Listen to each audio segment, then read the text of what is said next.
갈라디아 교인들에게 바울은요, 내가 예루살렘 교회의 기둥과 같은 예수님의 직계 제자들을 만나서 교제의 악수들을 나누었다.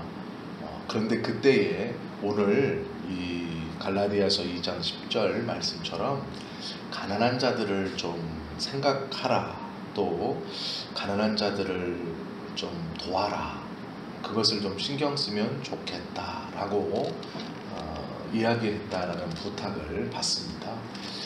그리고 또 바울이 갈라디아 교인들에게 그것은 나도 이미 힘써 왔던 것이고 행하여 왔던 것이다 라고 대답했다라고 편지했습니다.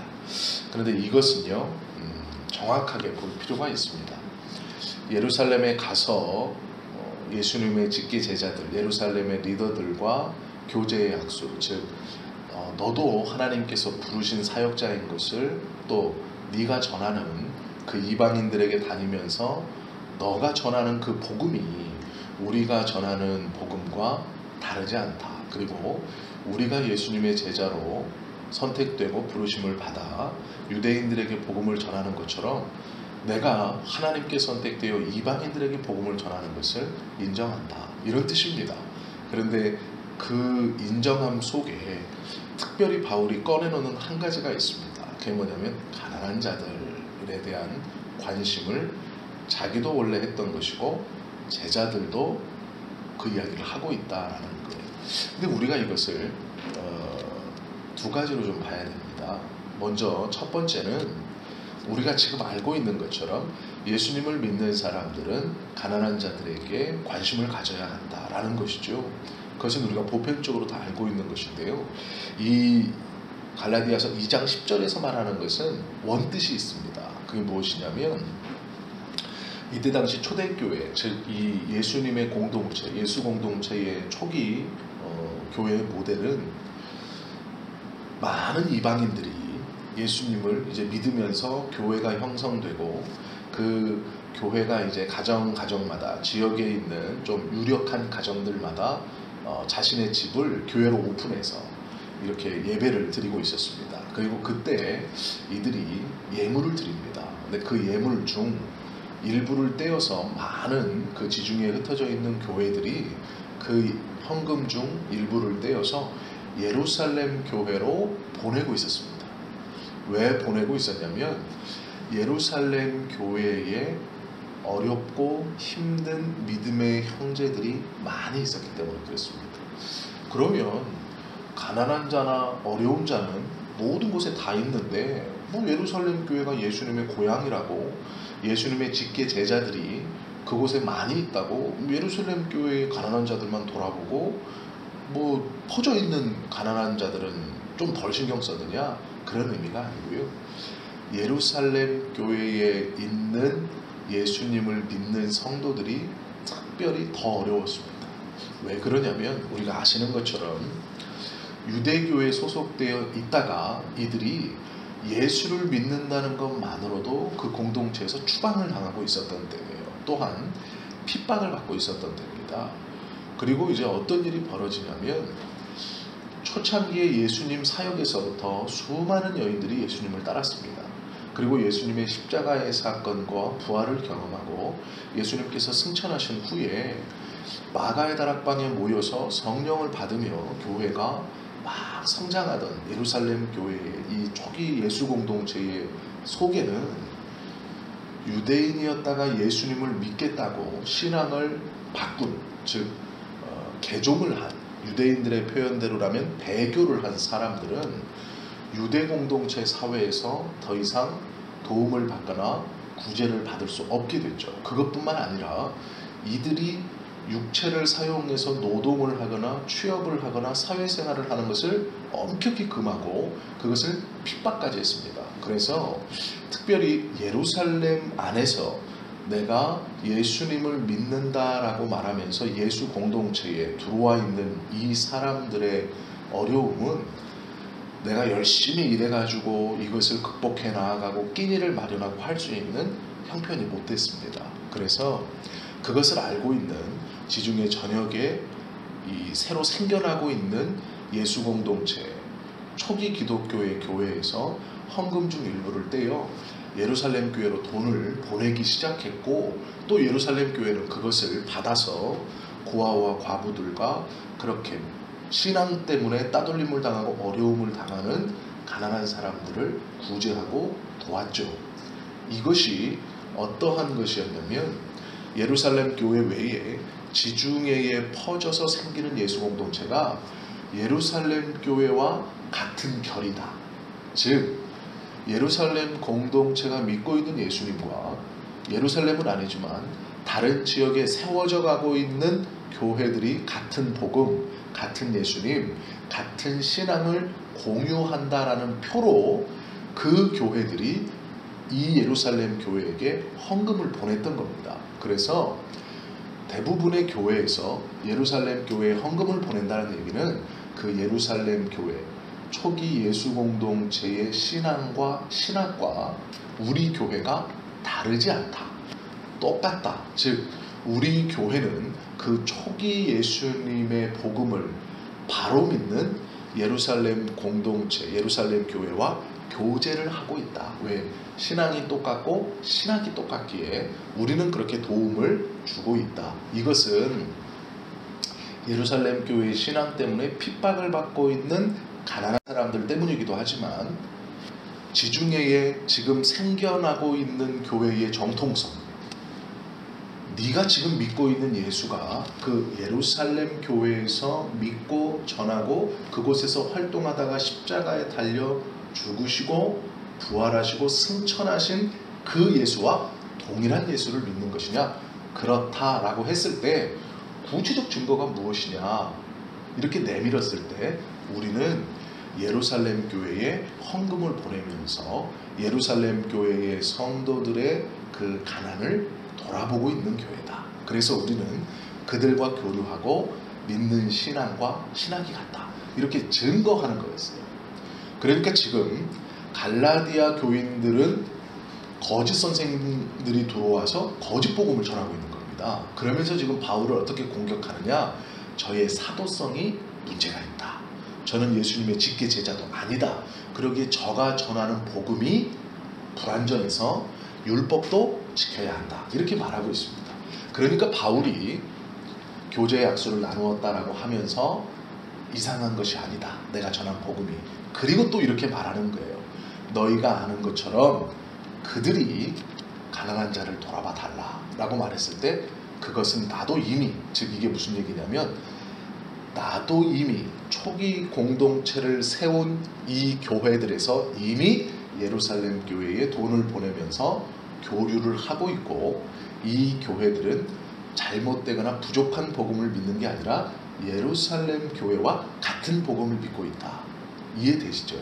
이것을 통해서 이 말을 지금 하고 있는 겁니다. 그러니까 단순히 가난한 사람들을 도우세요, 이게 아니에요. 지금 바울이 여기서 갈라디아 2장 10절에 뜬금없이 가난한 자들에 대해서 내가 부탁받았고 이것을 내가 하고 있다라는 이 말은 예루살렘 교회 공동체와 나의 복음, 전한 복음을 듣고 세워진 교회 공동체가 동일한 신학을 갖고 동일한 신앙을 갖고 교류하고 있다. 그러기에 너희들도 예루살렘 공동체와 차별 있는 교회가 아니라 동일한 것을 믿고 있고 또한 동일한 복음을 갖고 동일한 그 예수님을 믿는 것이지, 예루살렘 교회와 너희가 뭐가 부족하고 달라서 율법을 또 믿어야 되는 것은 아니다. 이해가 되셨죠? 그래서 이거를 적고 있는 겁니다. 그런데 이제 우리가 이 배경을 아셨으니까 이것은 바울이 갈라디아 교회에게 이제 초기 1세기 그 자신의 사도성과 자신의 전하는 복음을 듣고 세워진 교회와 예수님의 직계 제자들이 담임하고 있는 이 예루살렘 교회가 다르지 않다는, 이 복음이 잘못되지 않았다는 것을 말하는 겁니다. 그럼 이제 우리가 그 배경을 알았어요. 그러면 이제 두 번째, 성경에서 말씀하시는 가난한 자에 대한 하나님의 관심은 어느 게 있는가? 이제 우리가 그거를 좀 보면 좋겠죠. 왜 이렇게 쓰여졌는가는 우리가 알았으니까, 그러면 성경에서 말씀하시는 하나님은 가난한 자들을 어떻게 생각하느냐, 이거를 좀 함께 보면 좋을 것 같습니다. 성경은요 말할 필요 없이 하나님은 가난한 자들을 아주 깊이 생각하세요. 가난한 자들의 편이시다라고 해도 무리가 없을 만큼 아주 깊게 그들에게 관심을 가지고 계세요. 여러 구절에서 가난한 자들에 대한 이야기를 하시는데요. 제가 몇 구절만 말씀드릴게요. 예레미야 22장 16절에 보시면 하나님은 가난한 자와 궁핍한 자의 원한을 갚아주신다 이렇게 말합니다. 이때 당시에 원한을 갚는 것은요, 내가 사사로이 갚는 게 아니라 꼭 재판을 해야 됐어요. 재판을 하려면 소송 비용이 있었어야 됩니다. 증인도 세워야 돼요. 근데 문제는 이 증인을 세우는 것이나 재판관에게 앞에 가서 소송을 할 때 그 소송 비용이 없어서 억울한 일을 당하는 사람들이 많이 있었습니다. 그렇기 때문에 하나님이 이 시대에 뭐라고 얘기하시냐면 그 원한을 재판장이 아니라 내가 갚아주겠다. 누구? 궁핍해서 재판 비용이 없는 사람, 가난해서 재판 비용이 없는 사람, 내가 그 원한 갚아주겠다. 내가 너희의 가난한 자의 재판장이 되겠다라는 이 말씀이세요. 이게. 그리고 잠언 14장 31절에 보면 가난한 자를 학대하는 자는 그를 지으신 하나님을 멸시하는 자이다. 이렇게 말씀을 해요. 가난한 자를 학대하는 것은 그 가난한 사람을 지으신 나를 멸시하고 있는 것이다. 이렇게 말씀하고요. 시편 35편 10절에 보면 하나님은 가난한 자를 그보다 강한 자에게서 건져주신다 라고 말씀합니다. 시편 9편 12절에 보면 하나님은 가난한 자의 부르짖음을 잊지 아니하신다 라고 말씀해요. 또 72편 12절에 보면 하나님은 도움이 없는 가난한 자를 건지신다 라고 선언하고 있고요. 사무엘상 2장 8절에 보면 하나님은 가난한 자를 진토에서 일으키신다, 즉 죽음에서 일으켜 주실 것이다 라고 하나님은요, 가난한 자에서 특별히 조건 없이 내가 그를 생각한다, 내가 그를 건진다, 내가 그의 재판장이 되겠다, 내가 그를 구해주겠다 이렇게 말씀하세요. 그러니까 많은 관심이 가난한 자들에게 있었다라는 것이죠. 그러면 가난한 자들을 우리가 대할 때 어떻게 해야 되는가? 성경은 딱 자른해서 말해요. 첫째, 물질로 도와라. 대놓고 얘기합니다. 물질로 도와라. 요한일서 3장 17절 18절에 보시면 누가 이 세상 재물을 가지고 형제의 궁핍함을 보고도 도와줄 마음을 막으면 어찌 하나님의 사랑이 그 속에 거할 수 있느냐 이렇게 물어요. 가난한 자들에게 네가 가지고 있는 물질로 돕고자 하는 마음을 네가 막으면 어떻게 너의 마음속에 하나님의 사랑이 있다고 얘기할 수 있냐 이렇게 얘기하시는 거죠. 쉬운 말로 물질로 도와라 라는 거예요. 두 번째는 가난한 자를 학대하지 말라 말씀합니다. 잠언 14장 31절에 보면 가난한 자를 학대하는 자는 그를 지으신 여호와를 멸시하는 자요 궁핍한 사람을 불쌍히 여기는 자는 주를 존경하는 자다 이렇게 말씀하고 있어요. 하나님을 섬기느냐 가난한 자들을 섬겨라 라고 말씀하시는 거죠. 그를 도와라 라고 말씀하시고 학대하지 마라 말씀하세요. 세 번째는요, 가난한 형제에게 마음을 강팍하게 하지 마라 라고 말씀하세요. 신명기 15장 7절 8절에 보면 가난한 형제에게 내 마음을 강팍히 하지 말며 내 손을 움켜쥐지 말고 반드시 내 손을 그에게 펴서 그 요구대로 쓸 것을 넉넉히 구워주라 말씀해요. 빌려주라고 말씀하시거든요. 그럼 우리가 이럴 수 있죠. 아, 빌려주면 저 사람은 갚을 능력이 없는데요. 갚을 수 없어요. 근데 하나님 구워주라는 게 뭐예요? 이 말씀이에요. 가난한 자를 도와주는 사람을 하나님이 어떻게 다시 되갚아 주시느냐? 잠언 19장 17절에 보면요, 하나님께서 갚아 주시겠다 이렇게 말해요. 가난한 자에게 구워주는 것이냐? 그러면 그걸 내가 갚아주겠다 이렇게 말씀하세요. 즉 하나님이 갚아주겠다. 가난한 자에게 구워주라. 내가 갚아줄게 라고 말씀하신다라는 것이죠. 그리고 또 부탁도 해요. 뭐냐면 신명기 24장 13절에 보면 네가 도움을 받았느냐? 당연한 것으로 여기지 말아라. 네가 누구에게 도움을 받았다면 너는 도움을 받은 너는 반드시 내 앞에 나와서 너에게 도움을 준 그를 위해서 복을 빌어라 이렇게 말해요. 받은 것을 당연하다고 여기지 말고 네가 받았느냐? 그럼 너는 너에게 도움을 준 자를 위해 내 앞에 나와서 네가 친히 그를 위해 하나님 그에게 복을 주십시오라고 복을 빌어라. 그러면 내가 그에게 복을 줄 것이다. 그리고 너에게도 복을 줄 것이다. 이렇게 말씀했어요. 즉 도움을 받았다면 나에게 도움을 베푼 그 사람을 위해 하나님 앞에 도움을 받은 자가 직접 나아가서 그에게 복을 달라고 기도해야 한다는 것이 의무사항이에요. 도움을 받는 자는 하나님께 그를 위해 축복을 빌어주는 것이 의무사항입니다. 그냥 받는 게 아니에요. 그러면 네가 그렇게 복을 빌면 내가 그에게도 복을 주고 너에게도 복을 주겠다라고 약속하신다는 것이죠. 우리는요, 삶을 살아가면서 도움을 주기도 하고 도움을 받기도 합니다. 경제적인 형편이 때로는 녹록지 못할 때도 있고 또 조그만의 여유를 가질 때도 있죠. 어쩌면 하나님께서 우리에게 참 많은 것을 허락해 주셔서 남들보다는 조금 더 가지고 있을지도 몰라요. 그 기준은 사람마다 다른 것이기 때문에 뭐 누가 잘 살고 누가 못 살고 누군 가난하고 누군 부유하다 이렇게 말하고 싶지 않습니다. 그것을 남이 판단할 수는 없는 거예요. 많이 가지고도 마음이 가난한 사람은 가난한 사람이고 적게 가지고 있어도 그것에 대한 바울과 같이 만족할 줄 알고 감사할 줄 안다면 그는 부유한 자죠. 우리가 그것은 둘째치고라도 하나님께서 우리에게 너의 마음에 하나님의 사랑이 있느냐 라고 물으시는 이유는 네가 지금 나를 믿고 있는 그 믿음으로 어려운 형제들을 어떠한 마음으로 대하고 있느냐 라고 물으시는 것과 똑같다라는 것이죠. 전도서 11장 1절에 보면 이해할 수 없는 이런 말씀이 있어요. 너는 내 식물을 물 위에 던지라 여러 날 후에 도로 찾으리라 이렇게 말해요. 이게 뜬금없이 왜 전도서에서 갑자기 네가 먹을 거를 물에 던져버려라. 그러면 도로 여러 날 후에 네가 다시 찾을 것이다. 이게 무슨 말씀입니까? 말씀 그대로입니다. 너의 먹을 것, 네가 가지고 있는 식물을 물에 던지면, 즉 물에 던진다는 것은 가난한 자들에게 준다는 겁니다.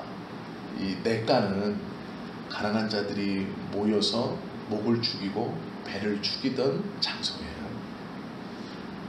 우리도 그랬지만 과거에는 없는 사람들 물을 배가 고프면 마셨습니다.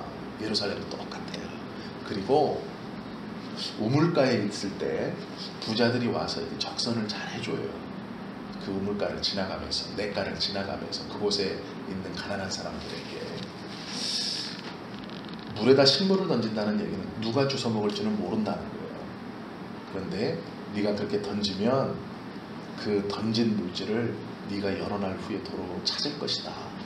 너도 누가 주는지 모를 그 도움을 받을 것이다. 이게 무슨 얘기일까요? 너의 식물을 냇가에 던져 누군가 먹으면 누가 주는지 모르는, 즉 하나님이 주시는 식물을 네가 먹을 것이다. 이렇게 말씀하는 거예요. 주면 내가 너 먹일게 라는 말씀입니다. 이게 전도서에 내 식물을 물에 던지라. 그러면 여러 날 후에 도로 찾으리라 라는 말씀입니다. 우리가 물질이 많고 적음을 저는 잘 모르겠습니다. 그것에 많다 적다의 판단 기준은 각자마다 다른 것이기 때문에 잘 모르겠지만 가난한 사람들에 대해서 어떻게 바라봐야 하는가, 또 성경은 우리 하나님은 특별히 그 사람들을 어떻게 보고 있는가 라는 것을 우리가 좀 바로 알고 또 우리의 마음에 이 하나님의 마음을 좀 닮아서 여유가 있는, 그리고 하나님께서 보시는 눈으로 우리보다 조금 더 어렵고 힘든 사람들을 바라보고 또 그들을 위해서 기도해주고 작은 물질으로나마 섬길 수 있는 그런 한 주가 되실 수 있기를 예수님의 이름으로 축원합니다. 기도하시겠습니다.